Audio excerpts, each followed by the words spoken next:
Quietly, while most of America was watching other cities, Las Vegas committed over $30 billion to construction projects that will still be running when the decade ends.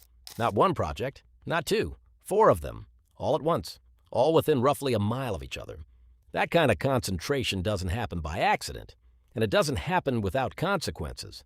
Las Vegas has always done this. The Hoover Dam didn't just give Nevada power, it proved the federal government could build something nobody had tried before. The Strip didn't just create a casino town, it built the template for resort cities that spread from Macau to Singapore. Allegiant Stadium didn't just give the Raiders a home, it showed every other NFL franchise that a city without a team could build its way into one. So when Las Vegas bets big, it's worth paying attention, because what gets built here tends to show up everywhere else about 10 years later. Right now, 4 bets are in progress. A ballpark that had to leave Oakland to exist, a resort rising from the wreckage of an icon, a guitar-shaped tower that's already 28 stories off the ground, and a train that would be the first of its kind in American history, if it can get the money to finish. Let's start at the corner of Tropicana Avenue and Las Vegas Boulevard. For 67 years, the Tropicana Hotel stood on that corner. It opened in 1957. It closed in April 2024. By October, it was rubble. And on that 35-acre site, 2 things are now being built at the same time: a $2 billion baseball stadium and a $1.19 billion resort to wrap around it. The stadium is for the Athletics. If you followed baseball in Oakland, you know the story. The A's spent years trying to get a new ballpark built. The negotiations dragged, the funding fell apart, and in 2023, MLB approved the move to Las Vegas. Oakland lost its franchise for the first time since 1968. The ballpark they're building here is nothing like what Oakland had. It'll hold 33,000 fans inside a climate-controlled dome. That matters in Las Vegas, where summer temperatures regularly hit 110 degrees. Playing outdoor baseball here in July would be brutal. So the dome solves that, and it does it with the largest cable net window ever built facing Las Vegas Boulevard, letting in the view of the Strip while keeping out the heat. They're also putting cooling systems under the seats. That's a first in Major League Baseball. As of early 2026, over 1,000 pilings are already in the ground. 2 of the 4 main concourse levels are complete. Between 400 and 500 workers show up on site every single day. The A's have spent roughly $300 million so far, with Nevada and Clark County kicking in up to $380 million in public funding. Total cost has already climbed from $1.75 billion to over $2 billion, pushed up by inflation and the labor pressure that comes from running 4 megaprojects in the same zip code at the same time. The A's will play 6 preview games in Las Vegas in June 2026. The full stadium opens for the 2028 season, and the resort going up beside it, that's Bally's Corporation, building on the 26 acres that surround the ballpark. The idea is a sports-anchored entertainment district, a place where you can stay, eat, gamble, and walk to a game without ever getting in a car. 3 components have to break ground by January 2027 to hit a 2028 opening: a central utility plant, a 7-level parking structure, and food and beverage spaces woven through the whole thing. Bally's has done this kind of build before, but not quite like this, and not next to a brand new ballpark that's still being built at the same time. Now move about a mile up the Strip. The Mirage opened in 1989. Before it, Las Vegas had casinos. After it, Las Vegas had mega resorts. The volcano out front, the white tigers, the indoor rainforest. It wasn't just a hotel. It was a new category. Every massive resort that came after it, the Bellagio in 1998, the Venetian, the Wynn, they all owe something to what the Mirage started. It closed on July 17th, 2024. 34 years of operation. The next morning, the volcano was gone. Hard Rock International had already bought the property and had plans drawn up. What they're building in its place will cost between $4 and $5 billion. And the centerpiece is a 700-foot guitar-shaped tower sitting right where the volcano used to be. This isn't a renovation. They knocked the whole thing down and started over. As of April 2026, 28 of the 42 planned stories are done. Hard Rock's president said publicly the project is on time and on budget, which, given what's happening with the other projects on this list, is notable. The resort will have around 3,600 rooms, a 174,000 square foot casino floor, a Hard Rock live concert venue, and multiple pool complexes. Target opening is late 2027.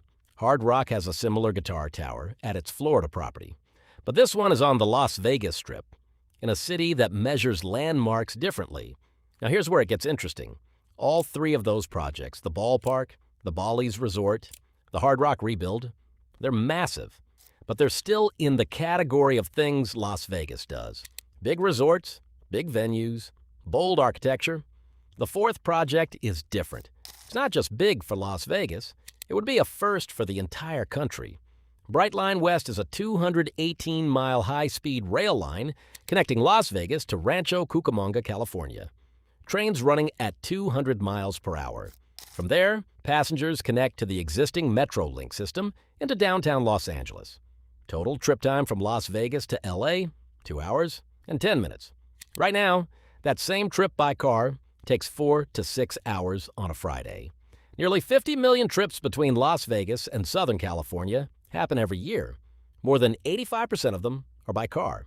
Brightline is betting that if you give people a faster option that doesn't involve sitting in traffic on the I-15, millions of them will take it. Europe has had trains like this for 50 years. Japan has had them for 60. The United States has never had one. Not a single true high-speed passenger rail line in the country's history. Brightline West would be the first. That's the promise. Here's the problem.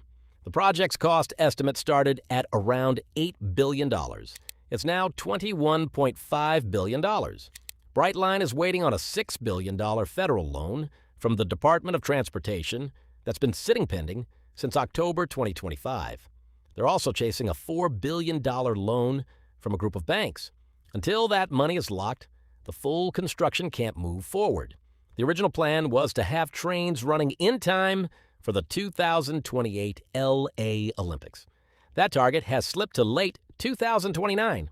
So the first high-speed rail line in American history will miss the moment that would have given it the most visibility in front of the most people. What is moving forward?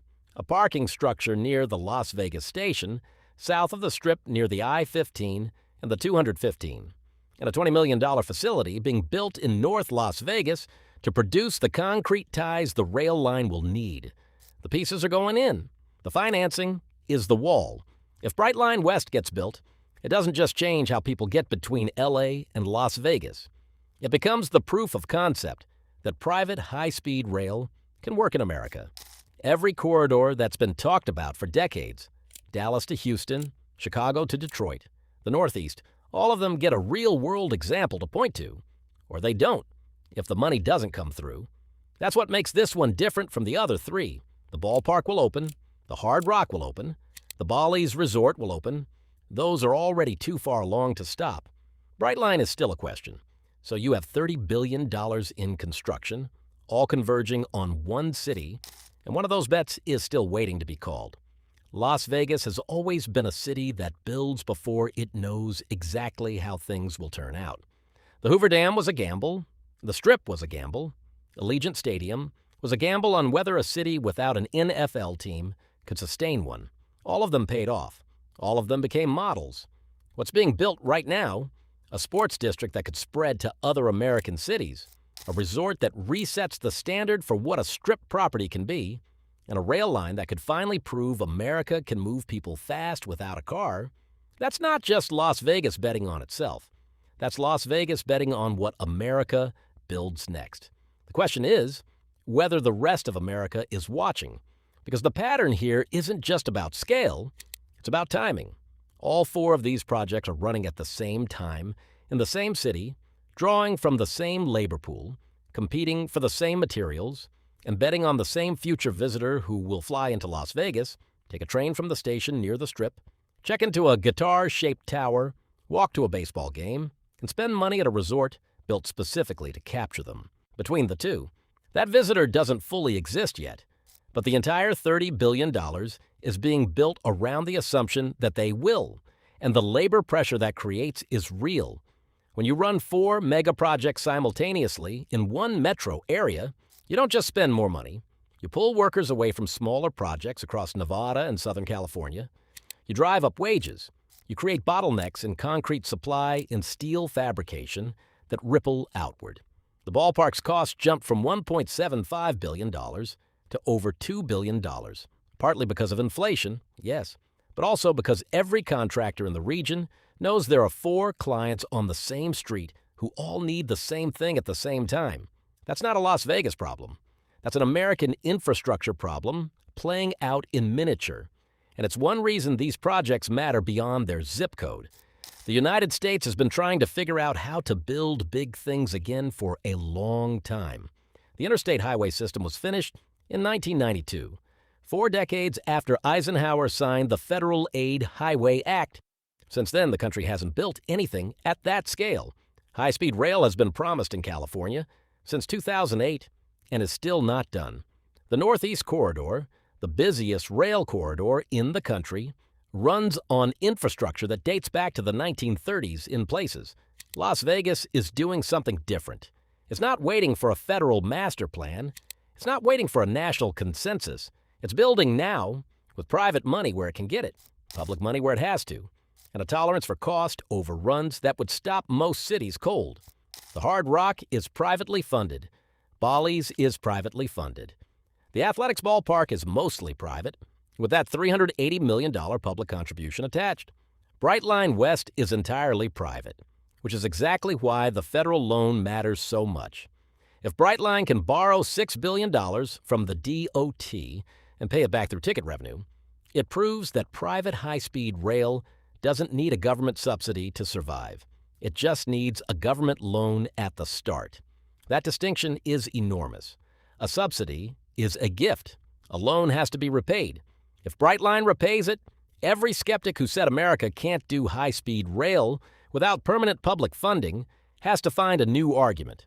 But that only happens if the ridership numbers hold up. And ridership depends on the kind of visitor Las Vegas is building toward right now. Think about what the Strip looks like in 2029 if all 4 projects land on schedule. You've got Allegiant Stadium, home of the Raiders, opened in 2020. T-Mobile Arena, home of the Golden Knights, already there. Now add a 33,000-seat domed baseball stadium with under-seat cooling and the largest cable net window in the world. Add a 700-foot guitar tower rising where the Mirage volcano used to stand.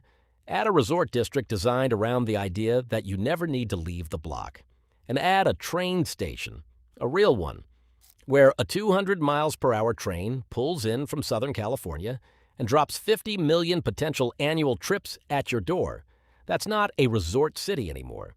That's something closer to what Singapore or Dubai built. A destination that functions as its own self-contained world, but with baseball and the Raiders and a Hard Rock concert venue mixed in. No American city has assembled that combination before. Not in one place, not in one decade. The risk is that it doesn't all come together at once. Brightline slipping to late 2029 means the ballpark opens in 2028 without the train. The Hard Rock opens in 2027 without the train.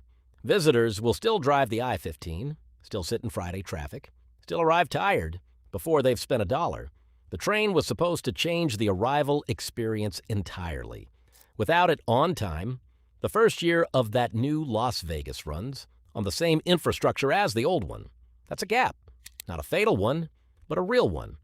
And there's a broader question sitting underneath all of this that doesn't get asked enough. Las Vegas draws around 40 million visitors a year. That number has been roughly stable for years. The bet these 4 projects are making isn't just that existing visitors will spend more, it's that new visitors will come who weren't coming before. Baseball fans from Oakland who follow the A's. Rail travelers from Los Angeles who wouldn't have driven. Music fans who book a Hard Rock live show and stay 3 nights instead of 1. Whether that math works determines whether the $30 billion pays off and whether the model spreads. Because that's the real stakes, not just whether Las Vegas wins. Whether what Las Vegas is building becomes a template the same way the Mirage did in 1989, the same way Allegiant Stadium did in 2020. If the sports-anchored entertainment district at Tropicana and the Boulevard works, you'll see versions of it in Austin, in Nashville, in Phoenix. Cities that are already building stadiums will look at what Bally's and the A's put together and ask why their own stadium sits in a parking lot 2 miles from downtown instead of inside a resort district designed to keep people spending. If Brightline West works, the Dallas to Houston corridor gets a phone call.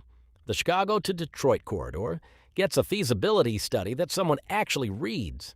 The argument that Americans won't ride trains loses the one thing it's always had on its side, which is the absence of a working example.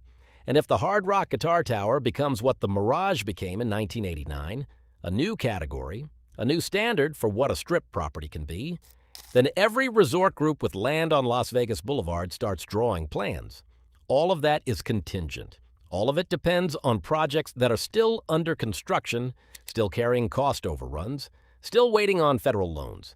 The $30 billion doesn't guarantee any of those outcomes. It just makes them possible. But Las Vegas has been here before. It has stood at the edge of a bet this big and pushed the chips in anyway. And the record, from the Hoover Dam to the Strip to Allegiant Stadium, is that the city tends to be right about what comes next. The rest of America is still deciding whether to believe it.